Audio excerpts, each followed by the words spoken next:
Hey, what's up, everybody? A lot of people want to know about the care of a bearded dragon, so what I'm going to do is I'm going to cover the bearded dragon. This is Lizzie Lohan. She's shedding. In the video that I'm going to show you where she's feeding, she's shedding as well, so that's about it. But just wanted to show you real quick how easy it is to take care of them. She's, like I said, they're shedding. One thing you do want to avoid is wearing black clothes. Like, I wear a lot of dark colors, but she's used to it. Most bearded dragons see dark colors as a threat.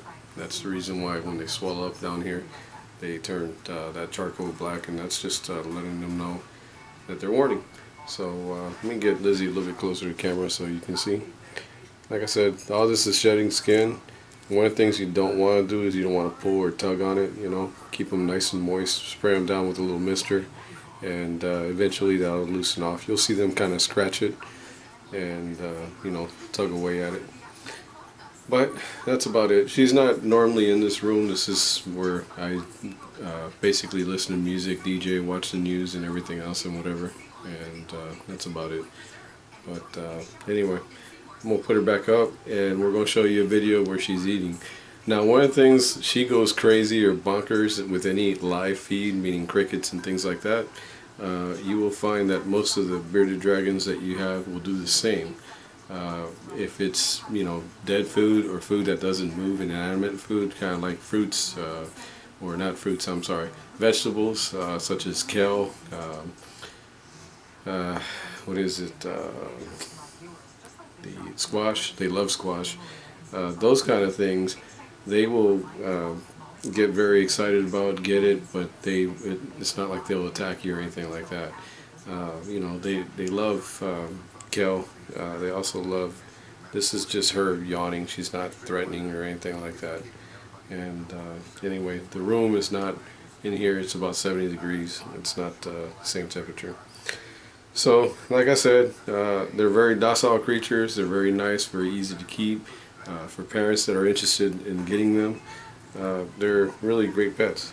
So, just to FYI, let you know, I won't put it on me. And like I said, they're really, really good creatures. Very easy to keep.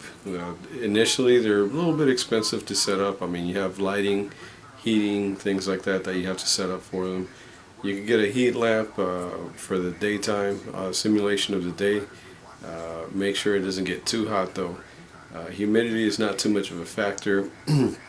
Bedding is one of the things that I would tell you, be very careful, selective. A lot of pet stores will tell you put in sand. I don't like sand because it compacts and goes into their stomach and can create issues.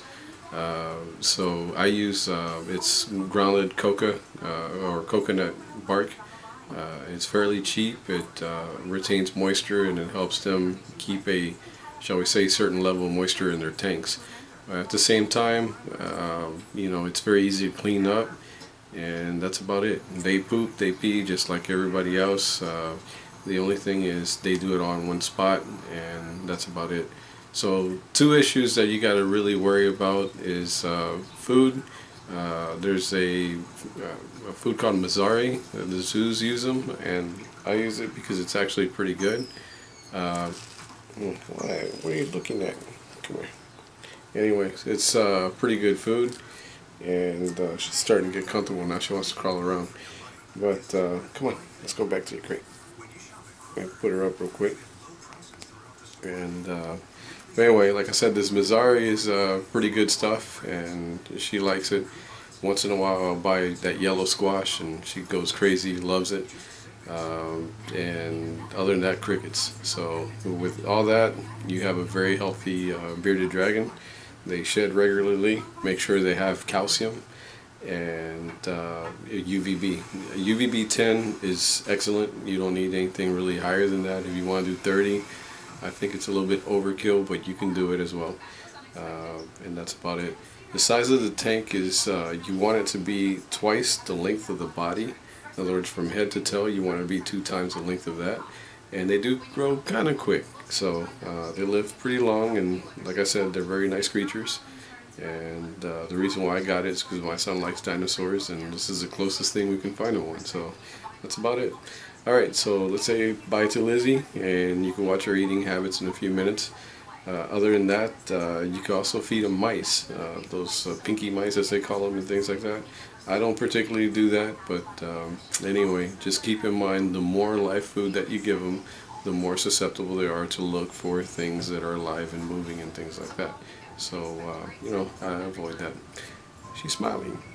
Alright, well, we'll be right back. We're going to put her up and you can watch this next video and you can see her attack crickets. So, anyway. Alright, we'll be back. Alright, well, anyway, I'm back. This is two of the items that I believe is really good in use. I wish I had more lighting in this room, but this is the Bearded Dragon Calcium Plus, and basically what it has is calcium plus vitamins for them, some minerals, and it really helps them grow really healthy. This is another one, and I love this stuff. I wish I was sponsored by them. Hint, hint.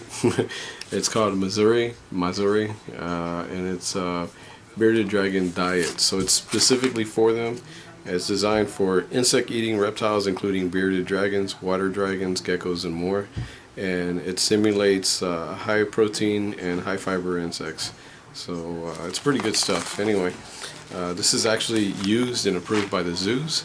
So I figure, hey, if they use it, I need to too. So anyway, it says trusted by zoo and veterinary professionals. So anyway, good stuff. Both of these things, along with an occasional squash, kale, and things like that, is beneficial. So anyway, let's watch this video. Check it out. You'll like it.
Thank you.